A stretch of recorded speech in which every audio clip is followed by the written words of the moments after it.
What's happening, guys? It's your boy Zikejini, and welcome back to Football Fans Frenzy. You know what it is, guys? It's Saturday Football with Zikejini, and I'm back here to give you all the latest news in the football world this week, guys.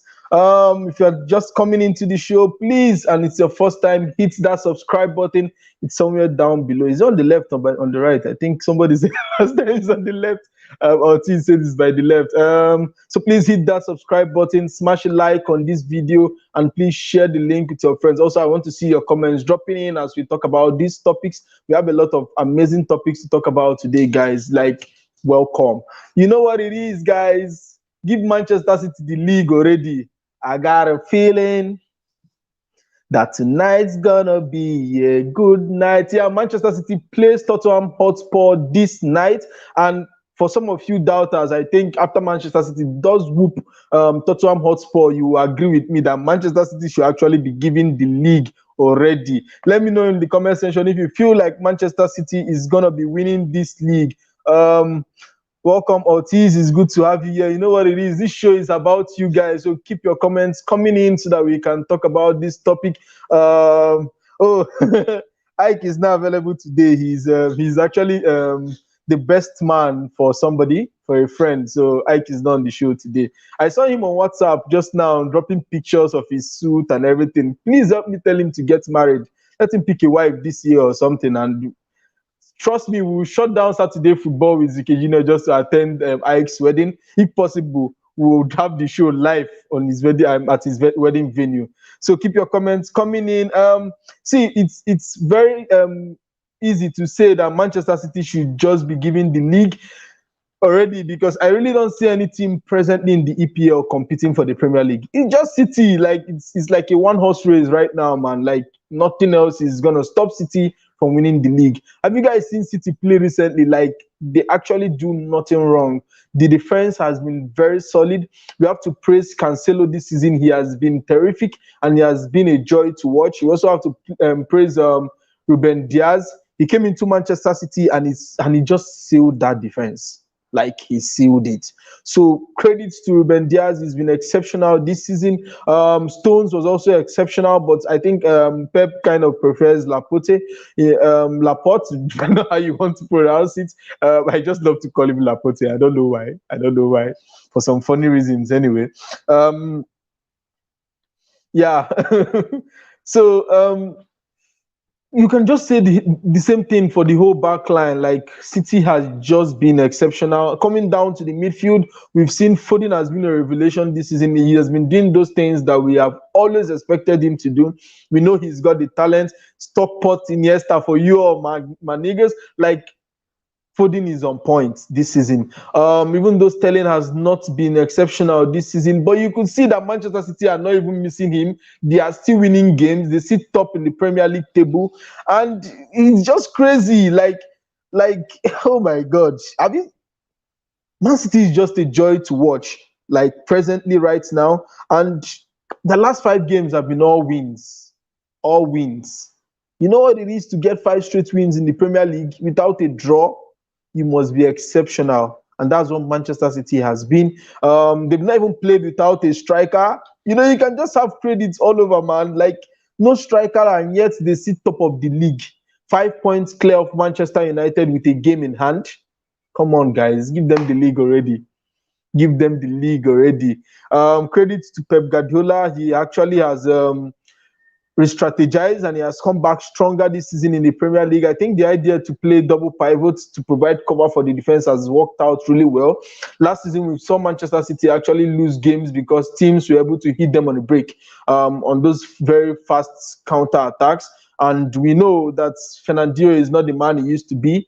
Back in the days, maybe 3 to 4 seasons ago, he could do that job standing alone in the midfield with his tactical fouls, something that opponents don't like. A couple of managers has complained in the press conference about Pep Guardiola using Fernandinho to actually commit those tactical fouls and break teams up when they try to hit them on a break. But of course, Fernandinho is no longer the man he used to be. He's way older now, and he really cannot do that job anymore. Credit to Rodri. He has also been good this season. I actually did not rate him. Like, But this season he's beginning to prove me wrong. He's just been good. And Gundogan, you can really not talk about Manchester City right now without talking about Gundogan. Gundogan is just terrific. He's a joy to watch. And so this night, after they smashed Tottenham, of which is a game, if you watch my video yesterday where I did my live predictions, I actually said Manchester City was going to beat Tottenham Hotspur 3-1 today. And when that happens this night, no more doubts, guys. Give Manchester City the league already. Because they still have an outstanding game, I think, next week, Thursday, against Everton, a game that we all expect that they are going to win. Otis says, this praise seems somehow crazy. Please stop it. You are waiting for us to drop so you can tell us. Come on, man. Seriously, this is like from the most genuine part of my heart. This is how I truly feel. Remember, guys, earlier on in the season, after looking at the team strengths, I actually predicted that Chelsea was going to win the league. But of course, Lampard was not the man to do that for Chelsea, and they've just been poor. But presently, and I hold on to this, Manchester City has no reason why they shouldn't be running away with that trophy. Like, they are just a terrific team right now. Without a striker, we are not really without a striker. It's clear that Gabriel Jesus is not the man for Manchester City. He's not been playing very well. Even though Aguero has been out, he has still not convinced Pep Guardiola that he's the man to lead the line for Manchester City. And so they've actually been playing without a striker. Pep Guardiola has actually used Mahrez, Ferran Torres in the central nine position this season as false nines. Without an out-and-out striker, they are still topping the league. So give them a striker and see what's going to happen, man. They're going to be doing the treble or the sextuple, you know. But seriously, Ortiz, like, I genuinely mean this. Manchester City have no reason why they shouldn't be winning the league right now. There's just no reason why they shouldn't be winning the league. Rodri is proving everyone wrong. Gundo has been exceptional, but people don't rate anyone who doesn't score goals. But we look decent. I feel we can go for another domestic treble. Well, hold on, man. Hold on about the treble. It's just too early to say, man. The league for sure. The Capital One Cup. Let's see. I don't know about the FA Cup and definitely not the Champions League. I don't see Manchester City winning the Champions League. So I don't know about the treble, bro. But come on. Yeah, Rodri has been good. He has actually been doing the job he's supposed to do. You don't expect players like Rodri to score goals very often, but you expect them to help the team keep a clean sheet. And he has also been doing that. He has been doing that for Manchester City. So credit to Rodri, man. Gundogan has added something else to his game this season. Those late runs into the box. It was a skill that we actually saw most times from what's his name, from Stockport Iniesta. But this season, Gundogan has taken it to the next level. Those late runs into the box is just a joy to watch. And Gundogan has actually added goals to his game. I think he's one of the top midfielders in the Premier League this season. There is no taking that away from him. He's just been terrific, and he's been a joy to watch. So I don't know what you all think, but City should just go and win this league, man. It's up for them to take. There's no reason why City shouldn't be winning the league presently. You don't see us winning the Champions League record. Yeah, I really don't see City winning the Champions League, to be honest, mate. I don't see City winning the Champions League. Which brings me to the next topic that I actually prepared for this particular show. And I said, who does Manchester City need to win the UEFA Champions League finally? A Messi, a Haaland, Mbappe, or Harry Kane? Let me know, guys. I want to see your comments who you think could actually help Manchester City presently win the Champions League. Of course, that's for next season. Who should they go for this summer, especially in that central position, number 9 position? Who do you think they should go for? Who can actually take Manchester City that next level where they can actually win the Champions League? Well, a lot of people might say Lionel Messi, but I think he's 34 now, which means he will be 34 by the beginning of next season. So I really don't see Messi to be that person that will actually help Manchester City win the Champions League. Well, he has been playing for Barca in the past 5 seasons when they got whooped by Liverpool and the rest of them. He wasn't able to help them win the Champions League. So I really don't think Messi is the man to help City win the Champions League. Haaland, I would really go for Haaland, but I don't think Pep Guardiola will be able to stand Mino Raiola. Guardiola has so much pride for him to actually bow to Mino Raiola. We know how Mino Raiola likes to work.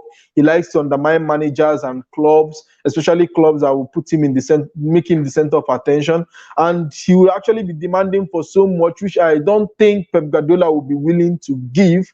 So, guys, I don't see Haaland going to Manchester City. But if he does go to Manchester City, he is that player I feel can help Manchester City win the Champions League. He's a very versatile kind of striker. Now he has started adding the hold-up play to his game. He can run in behind. He's prolific. He's fast. He's tall. He's just a joy to watch. So Haaland can just be that man that can take Manchester City to a Champions League victory. Definitely not this season because, of course, the transfer is over for this season. But for next season, maybe the signing of Haaland could do the magic. Or maybe a Kylian Mbappe. Mbappe is one player that every club in Europe wants but cannot afford. Just like this very hot chick in your neighborhood that everybody is looking at, but nobody can actually walk up to her, and say hello. Like, she's this classy lady and everything, and very expensive. And if you are like a broke guy in the hood, you shouldn't be trying your luck there, man. You don't have the money to meet up to our expectation. That's what Kylian Mbappe is for a lot of clubs in Europe right now. And we know his contract situation with PSG is actually been stalling on a renewal. We'll see what happens. Manchester City has the cash to go for Kylian Mbappe, but that will do a lot to their budgets. I don't think Pep Guardiola will want to spend so much money presently on an Mbappe. Manchester United, a very good deal that could help Manchester United solve their right-wing problems. But I really don't see Manchester United doing that deal. They couldn't pay 100 million for Sancho during the last transfer market. So I don't expect them to actually be paying so much for Kylian Mbappe. Even though Mbappe will legit be the solution at Manchester United, but I really don't see Manchester United doing that deal. Israel says no one. Manchester City can't win the Champions League anytime, Pep. Oh my God. Otis, did you see that? Like, I'm not the only one standing on this. It's difficult for Manchester City to win the Champions League. Like, you need to have that charisma. There's this, it seems Champions League seems like it's for a certain group of people with a particular bloodline. And sadly, mate, Manchester City does not have that bloodline. Maybe if you guys actually have a marriage with Manchester United, then you could be able to win the Champions League, Otis. But for now, I don't see Manchester City winning the Champions League. Maybe an addition of a Kylian Mbappe or Erling Haaland can actually help Manchester City win the Champions League. But for now, guys, it's going to be difficult. And I really don't see Manchester City winning the Champions League. I really don't.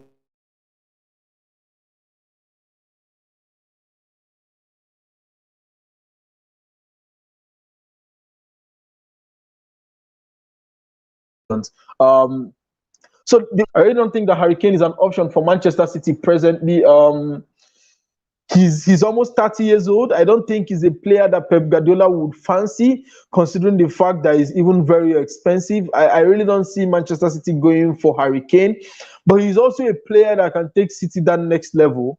And but he's 30 years old. I would prefer City actually invest on younger players that can actually lead the club in the future. And Harry Kane is almost 30, so I don't think he'll be a good addition. Same thing for Messi. He's 34 already, or by the beginning of next season, so he wouldn't really be a good fit or a long-term plan for Manchester City. So my options are simple: Kylian Mbappe or Haaland. Those are the two guys that can actually take Manchester City that next level where they can actually compete for the Champions League. Let me know in the comment section, guys. Ortiz, I'm yet to see what you think about this. Who do you think is going to help Manchester City move that next level in the Champions League? And then this week, it's always crazy when Jose Mourinho actually comes out to say things. There's always somebody that gets roped in. And the question is Jose Mourinho actually managing Gareth Bale wrongly? I actually feel yes, he's doing it again. He has started again with the whole man management issues he has with players. We all thought that maybe Gareth Bale can rekindle his career at Tottenham Hotspur, but it's really not looking like the case. Mourinho was asked in their FA Cup match why he didn't, why Gareth Bale wasn't included in the lineup in the team to play Everton, where they lost 5-4, and he said that Gareth Bale actually told him he wanted to go and have a scan. Come on, man. The way Mourinho said it, it seemed like he didn't believe Gareth Bale either. Like, you are the manager. We've seen a lot of coaches come out to press conferences to say that, oh, this player has some little injuries, or this player is not available, some niggles and stuffs like that. I really don't see any need why Mourinho should actually be saying that Gareth Bale told him he wanted to have a scan. And this is it. This is the same issue with Mourinho over and over again, calling out players in press conferences. There's really no need for him to say that about Gareth Bale. He really feels more like, I don't believe him. That's what he told me. I don't believe him. But you are the manager of the club. If a player should actually be going for a scan, you should be aware, and you should be aware of that player's injury situation that is making him want to go for a scan. And that shouldn't be for the public. It's something that should happen behind doors, and that's it. You just tell the press that he has one or two injuries, and that's it, and why he's not included in the lineup. But then he went ahead to say that Gareth Bale told him he wanted to go for a scan. I really feel it's uncalled for, man.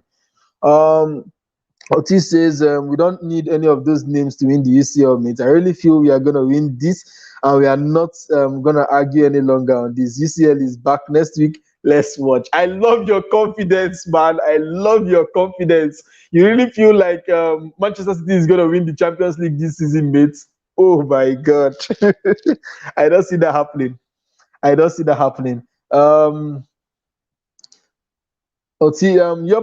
is always the one at fault. He's always looking for a scapegoat, and he doesn't know when to just stop it. Like, he always makes the players look bad in press conference. I agree with you, mates. Like, there is no need for this. Like, just tell them that this guy is injured, and that is it. Nobody will go to the back room to go and confirm. Besides, he already told you that he needed to go for a scan. So why bring it out to the public? He was just totally uncalled for. Mourinho should be doing better. The same mistake at Chelsea, same mistake at Real Madrid, same mistake at Manchester United, and you still want to go down that same path. It's very obvious it is not working. So there is no need for you to actually be going down that path again. Like, try something new, man. Try something new. Now he's trying to make a scapegoat out of Gareth Bale, and I think it's really uncalled for. And then there was a leak from the training ground where it was alleged that they had Mourinho saying to Bale that would he prefer not to play football back at Madrid. I don't understand what it is. They actually had a fight in the training, and Mourinho actually said that to Gareth Bale, that would he prefer to not play football back at Real Madrid. And then the Everton game happened, and it's only normal that we begin to ask questions: is their relationship broken? Because I don't see any reason why Mourinho is coming out in the press conference to say that Gareth Bale said he wanted to go for a scan. So with this coming out that they actually had an issue in training, I think Mourinho is just managing Bale wrongly, man. I really felt when Bale moved to Tottenham Hotspur that his career would be rekindled, but it doesn't seem like it presently. It doesn't just seem like it presently. Earlier this week, guys, Manchester United actually promoted Hannibal, Amad Traore, and Shola Shoretire. Should Ole be given credit for this? I really feel Ole should be given credit for this. The fact that he actually looks to the youth sector. We've seen Greenwood promoted. We've seen Scott McTominay given more chances to play. He's one of the major players now at Manchester United. And we really cannot deny the fact that McTominay has improved a lot. Now with the addition of Amad Traore, Shola, and Hannibal, he actually said in the press conference that they are going to be training with the first team, and he's not taking them back. Let me know, guys, what you think in the comment section. Are these guys good enough? Are they good players that you would love to see? We also saw the whole controversy surrounding Amad Traore earlier this week, where Italy is actually saying he came into Italy illegally. He was 9 years old and he came into Italy. I think this is all because he actually turned down the offer to play for Italy's under-21 that they are coming at him with. All this, I really feel it's unfair. And I really give credit to Amad Traore for picking to play for his African country than playing for Italy. I really give him credit, man. And we all look forward to seeing what Amad can do in the Premier League with Manchester United, even though I don't feel he's ready right now. Probably training with the first team will help them build up physically and mentally for the men's sports. But presently, I really don't. They are very good players. Shola is one player that I really like. Hannibal is one player that we've seen his progression at Manchester United for years now, and we all know, they all say Amad is like a Messi in training. Even though I find that really amusing and really funny. Like, come on, are you a Messi in training and then maybe a Pepe in football matches? I don't know, because we also that Atlanta did not really use him in the senior team, and that brings a lot of doubts into my mind if he's ready to play in men's sports. But training with the first team could actually do them a lot of good, could actually help them develop and grow the confidence they need to play in the Premier League and in other big competitions. We would love to see Hannibal play for Manchester United in men's sports in the senior team. We would love to see Amad Traore, and we would love to see Shola. Even though I feel Shola is a bit too small, he's easily gonna get bullied. So, but I think playing with the men will actually give him the opportunity to build himself up even physically. And I hope he grows taller and lots more physical, because you need it in the Premier League. I think it was one of the reasons why what's his name could not actually do well at Manchester United. He was just too small. So we'll see what happens. But I really feel Ole should be giving credit for giving these youngsters the opportunity. They're actually very good players, and we would love to see them all in the Premier League. So Ole should be giving credit, man. Not every coach actually gives young players the opportunity to come into the first team. Respect to Amad. Really happy he turned down Italy, the next Messi. That 7 million price tag. You are waiting. I know you are not sincere about this. I am very sure you are not sincere about it. I know a lot of you are just waiting for Amad to flop so that you can come at Manchester United. It's only normal, and I respect that. I feel the price tag was a little bit too much for a player that has not played so much senior football. 37 million. I'm really not too fascinated about Amad Traore. I know he's a player with lots of qualities, but it's one thing to have those qualities, it's another thing to live up to the expectation. And you know the English media, they will kill him. They will eat him for breakfast if he doesn't live up to their expectation. So I really pray and I hope that Amad actually lives up to the expectation and performs at that level that he's been that has been forecasted for him to perform. And I really hope Manchester United has gotten a good deal there, man. I really hope so. And then earlier this week, we saw Van der Beek play for Manchester United against West Ham. Was that West Ham? Yeah. And he really looked off, man. He really looked off in that particular fixture. And it has beginning to, there's this question now, should he be leaving Manchester United? First, I don't think Manchester United is a good fit for Van der Beek. He's a very good player. He's a quality player. But it just seems like he's not moving on the same wavelength with Manchester United. Let me quickly read the comment there. Chris, are you doubting Amad? Actually, I have my doubts, mate. I really have my doubts. He's a good player, but I think the hype is just too much. I really feel like the hype is too much, and that's my honest opinion. I do hope he proves me wrong. I love it when players prove me wrong. I love it when players actually live above the expectations and actually become better. But I don't rate Amad as much as a lot of people do rate him, to be honest. So back to Van der Beek. He was so off in that particular fixture. He really didn't have any impact in that game. It's a game that you would have expected him to actually seize, and he just seemed off. He didn't have any impact in that particular game. I feel a player like Van der Beek needs a team that actually keep possession a lot and actually play closely together, because he's a one-touch kind of player. He needs players moving around him constantly and very close to him for him to have an impact. He really doesn't feel like Manchester United is the best fit. He really doesn't feel so. Israel says Ole deserves the credit. Ole deserves the credit, yes, but it's not enough. I feel the squad isn't threatening enough. Too much average players. Yes, Manchester United have too many average players, and they're just this hope. Oh, hopefully they improve. We've seen Martial has been very poor this season after a very good season, the previous one. I feel Rashford is overrated. Yes, he has a lot of work to do. He needs to do a lot of, especially when it comes to finishing. He's just terrible. Like, he needs to learn how to finish the ball a lot better. Cavani has been good for Manchester United this season. Bruno, of course, is world class. There are just a lot of average players. I think Maguire shouldn't be captain at Manchester United either. he's not good enough. He's just not good enough. Lindelof is also not good enough. I think the defense was better when Bailey was there to cover up for pace, and you could see Bailey with the determination. He loves to go in for every tackle. He loves to put his body on the line for every single shot.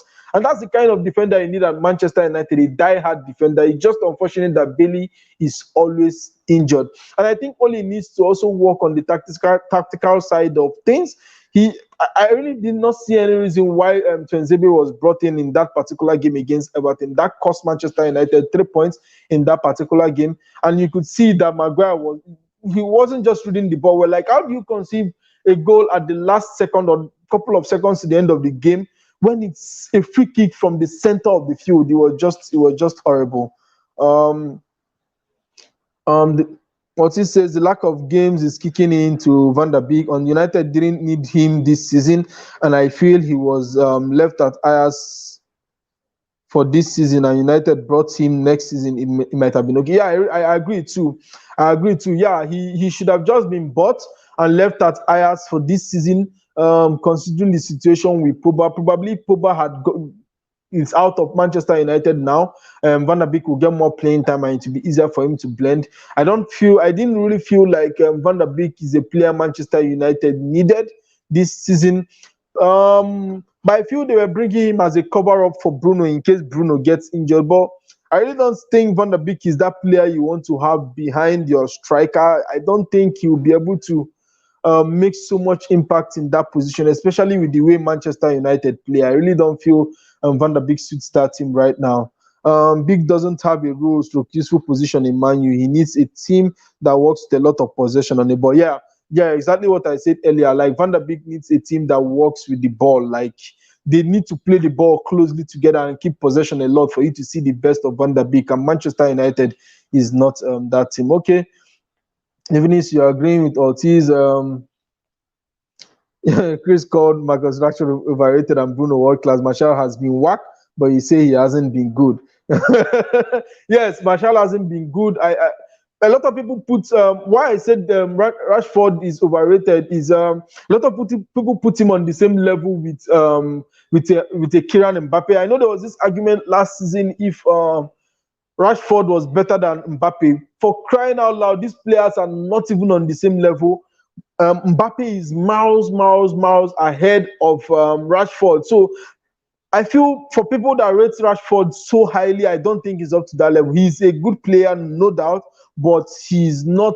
I feel he's overrated. Like, people give him so much levels that I don't think he's up to. His finishing is terrible. Like, you need to see Mbappe finish a football. Like, he's just a joy to watch. Mbappe is way better finisher. Mbappe reads the game better.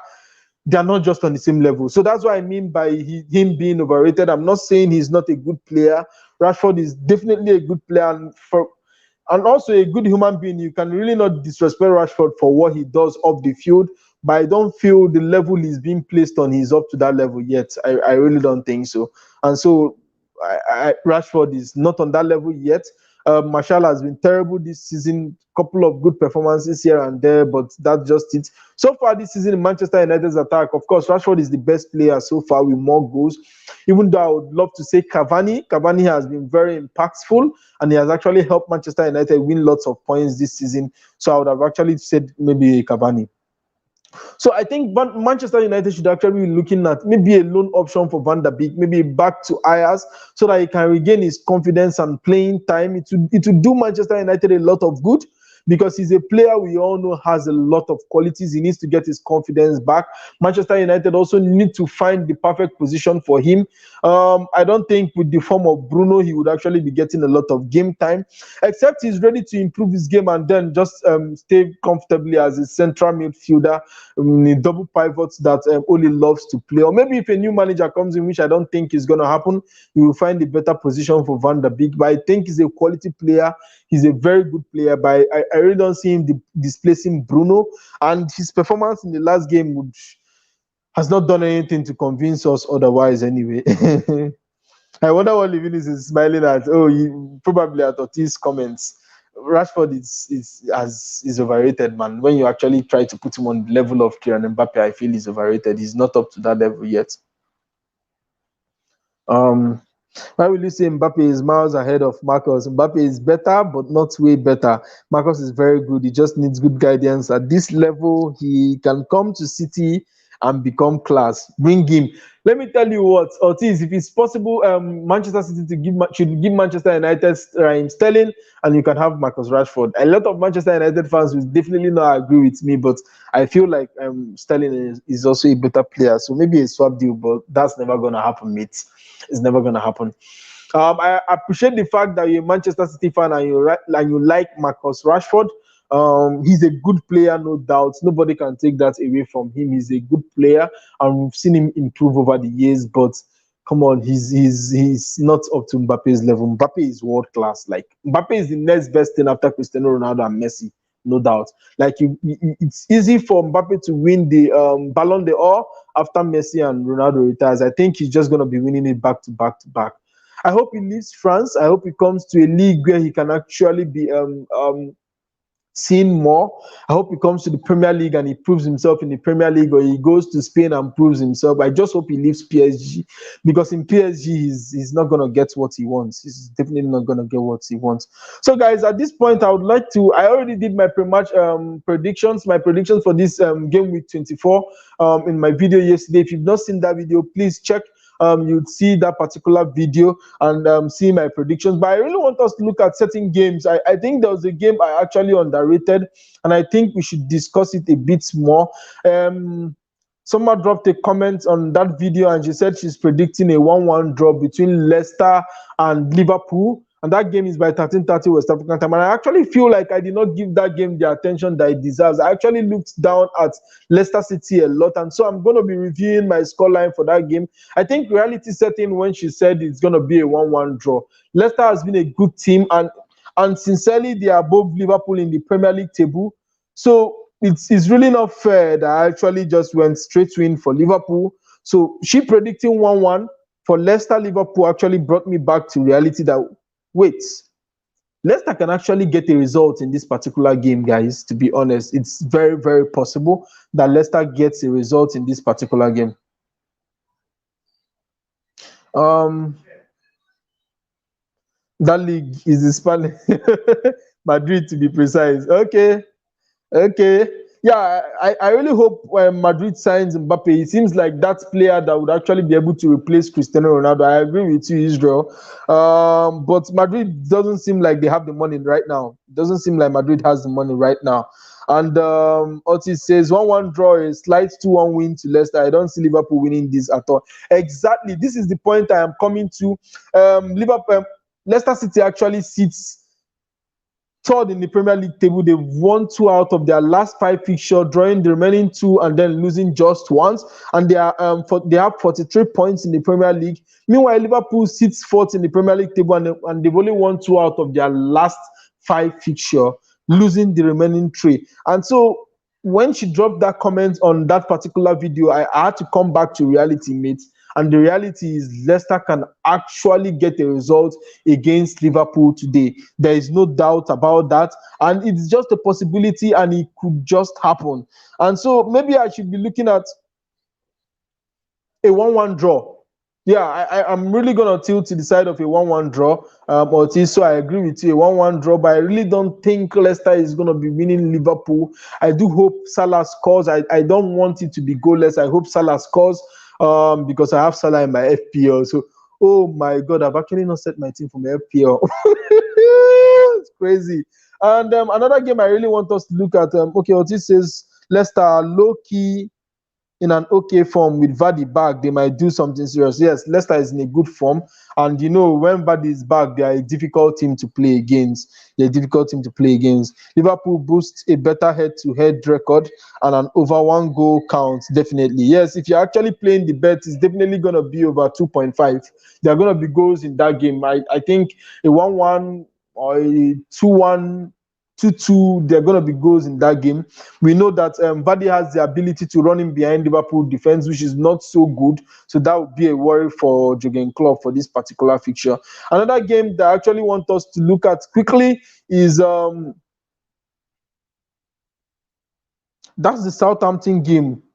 The Southampton against Wolverhampton game is another game that is quite difficult to predict. Yes, Southampton actually got a win in the FA Cup, which is going to make this game more tricky. I went for a 3-1 win in favor of Southampton against Wolverhampton Wanderers, but I feel it's going to be more tricky. I don't think Wolverhampton will want to allow Southampton beat them again in the Premier League.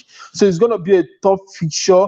I'm looking at maybe a closer game, a 1-0 win or a 2-1 win in favor of Southampton, definitely, because Wolves is not that very good this season. They've not just been that team we know they could be. They've been a terrific team last season, but this season it just seems like Nuno is getting it all wrong. I feel the injury of Raul Jimenez has affected them, but come on, I have a problem with teams that build around the particular player. It's really too risky. I really did not think that Wolves is one of those teams because they seem to play very well as a team, but well, it's obvious this season that without Raul Jimenez, they're actually more confused than anything you can think of. And so, guys, probably a 2-1 win for this particular game. Let me know in the comment section who you think is going to win this game. I really feel like Southampton is going to win, but I really feel right now that 3-1 is just so much. It's going to be a more close encounter, probably a 1-0 win in favor of Southampton or a 2-1 win in favor of Southampton. The Saints are winning this, maybe 2-0 win like the weekend, but the Saints are walking away with this. Yeah, I really expect them to walk away with this. I really expect them to walk away with this. Otis says you're still on the Salah party. I really need your tears. What can I do, man? There are very few players that you can depend on in FPL to actually give you a goal. So it's only normal that you actually go for players like Salah. Another game we should be looking at this weekend is Arsenal against Leeds United. This game is going to be a tough one. I really do expect Leeds United to actually be winning. They have no reason why they shouldn't be winning this particular game. Arsenal is not in the best form presently. It's evidence from the league table where Arsenal sits 11th in the Premier League table and Leeds United sits just above them. Leeds United have won 3 of their last 5 fixtures, winning 3 and losing 2, while Arsenal has won only 2 of their last 5 fixtures and they've gone ahead to draw 1, and lost 2 the last 5 fixtures. Leeds United is by far the better side this season between them and Arsenal, and we all know that Leeds United also have a game in hand, so they're just way above Arsenal right now, and it's only fair that we give credit to Leeds United. And in this particular fixture, I don't think Arsenal has the ability defensively to withhold Leeds United. You know, when you are playing Leeds United, it's a game of 1v1s. And I saw a lot of people actually throwing bans this week on Gabriel, and they've been calling him the new Maldini. We all know what that means. It's just banter mates. Like, Gabriel is nothing close to Paolo Maldini. Paolo Maldini is actually one of the best defenders of all time in footballing history. Like, no disrespect. You cannot disrespect the man. But I think this game will actually be more close. But I feel like there'll be lots of goals because I don't think Leeds United will do well defensively to keep Arsenal out. But I really don't feel Arsenal can withhold or withstand Leeds United attacking force. So I still go with my 3-2 prediction in favor of Leeds United. I feel like Leeds United is going to carry the day. I really just feel so. I see no reason why Leeds shouldn't be winning Arsenal. Oh, joy to my world. Leeds are going to bash these people up. At least 3-0 win, we do the magic. A Bamford goal we do also. I don't see us now stopping Leeds. They will be clueless. But I just feel like 3-0 is a lot. And then you went to Banter Club. Yeah, Arsenal is Banter Club, like Banter FC. You all know that. And it's just strange that their fans have a lot of pride. Like, they feel like they're the biggest club in England. And then they go on during the weekend to drop a Sheffield United performance. No disrespect to Sheffield United, but that's just the kind of team that Arsenal is right now. They are just a banter football club. And then we all know what it is. The game of the weekend, Manchester City plays Tottenham Hotspur this night. I got a feeling that tonight's gonna be a good night. I started the show with this song because I did feel like, and I still do feel like, after this win tonight, there is no doubt. And Ortiz, you would also agree with me that after a win tonight, that we can actually scream Manchester City should just have the league already. There is no 2 ways about it. Give Manchester City the league, mate. Give them the league. Give them the league. Aya is not on the show today, but Skule is not available. He's not on the show today. Hopefully next week. He wouldn't trust me. He wouldn't accept it if we call him. If we call us now a banter club, he would never accept that. He would never accept that. But well, this game actually is going to be a thrilling encounter. We all know what Jose Mourinho is going to do. He's going to try to sit back and hits Manchester City on the counter attack, which is definitely not going to work with the way Pep Guardiola has been playing this season with the double pivot, trying to break down the teams that try to hit him on the counter attack. Even Manchester United have failed to hit Manchester City this season on the counter attack, and that shows you that City is no longer scared of teams that come with counter attack. So it's really not going to work out for Jose Mourinho. I do hope he deploys a different tactics, but that is definitely not going to happen. He's going to pack the bus, that's for sure. Mourinho is going to pack the bus, and he's going to give City the opportunity to actually trash Tottenham Hotspur, because we've seen that Tottenham's defense is not one that can actually pack the box. They don't actually have the quality needed to pack the bus, and it's been frustrating for Jose Mourinho. So I really expect City to smash them, man. I have no doubt that City will be smashing Tottenham Hotspur in this particular game, and it's evidence in the league table. Of course, City sits first in the table, and they've won 5 of their last 5. Meanwhile, Tottenham Hotspur sits 8th in the table, and they've only won 2 out of their last 5 fixtures, losing the remaining 3. I see no reason, guys, why Manchester City should not be smashing Tottenham for this particular one. I mean, like smashing Tottenham for this particular one. So it's going to be a good score line. It says Arsenal is definitely succumbing to Leeds. Yeah, they don't have a choice. A City win. 4-0 win is the only thing I'm thinking of right now. I don't really see Spurs wanting to come out for a win. They will settle for a draw and they will suffer it. Yeah, they will try to settle for a draw and they will suffer it. I think there's gonna be lots of goals, but I feel like Tottenham will get a goal. I think, is Harry Kane back? Guys, let me know in the comment section. Is Harry Kane back?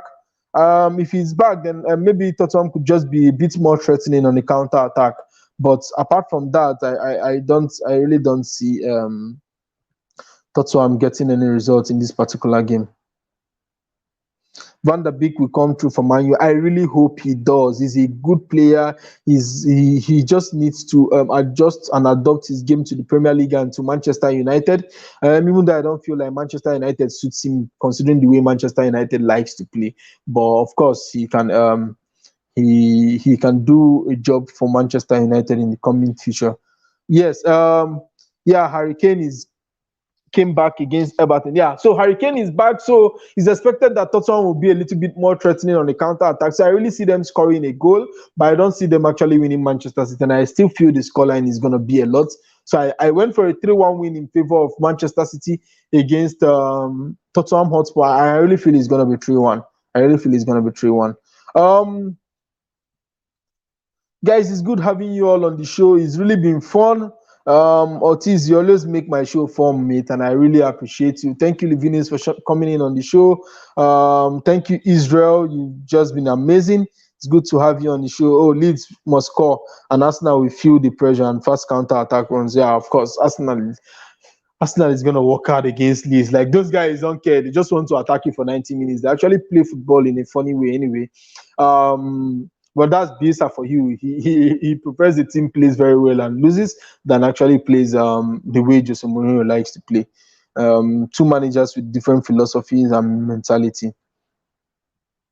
But Lille needs to defend more. I think they've been a bit more decent in their recent games defensively. They have not been chipping in goals from all angles. So I feel they're better defensively. But I feel Arsenal is going to get a goal, but Leeds United are still just going to whoop Arsenal. There's no 2 ways about that. I don't see us now getting a result in this particular game, and I don't think it's going to be a draw either.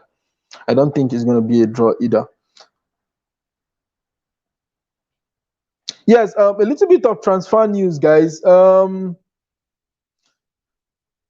have been reports that Upamecano might actually be heading to Bayern Munich. I feel he's a player that Bayern will need because I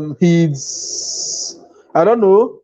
Alaba is actually leaving from the way it seems. Alaba is leaving, so Upamecano to Bayern Munich might just happen.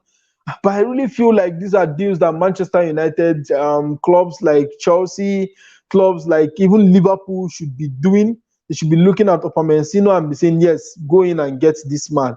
But I don't know what the Premier League clubs are doing, and why they will actually be letting Upamecano actually go to Bayern Munich. Though there are reports that Manchester United are in for Koundé, another very good defender, and he might actually he will do a good job at Manchester United. Like, Koundé has been a joy to watch. He has been exceptional, and his record against Barcelona has just been terrific. So Koundé would actually be a good buy for Manchester United if they decide not to go for Upamecano. They decide not to go for Upamecano, Koundé will actually be a good buy for Manchester United. So, guys, this is it. It's Saturday Football with ZK Junior. And sadly, we've come to the end of the show. It's good to always have you guys on the show.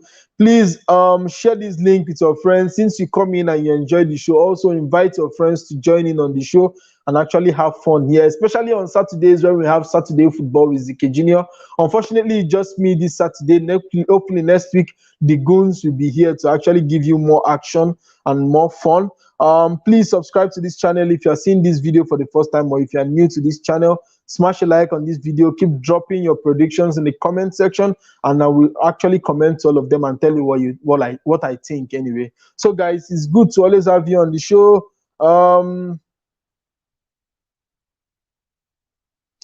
Otis says United are in for Koundé and Ramos. Both are good businesses. Yeah, they are both good businesses. I really don't feel like Ramos will be coming to Man U.